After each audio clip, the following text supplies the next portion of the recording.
What's up mga kapitik? Tayo ay mag still wall photography gamit ang bagong Honor 90.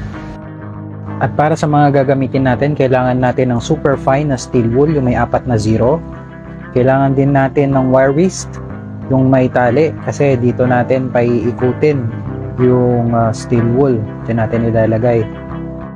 So maglalagay tayo dito ng steel wool super fine dito sa loob ng wire wrist. Yan, hihimayin lang natin ng konti para maganda yung sabog ng mga sparks. Yan, tapos sisindihan na natin yan dyan. Tapos paiikutin natin. Kailangan din natin ng tripod. At syempre, kailangan natin ng pansindi, yung lighter. At ang ating Honor 90.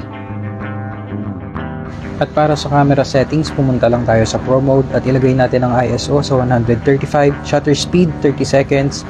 Nilagay ko din sa daylight ang white balance para mas warm ang kalalabasan ng photo. Dahil sobrang dilim nga ng lugar ay pinasindi ko yung lighter para ma-focus ko yung camera.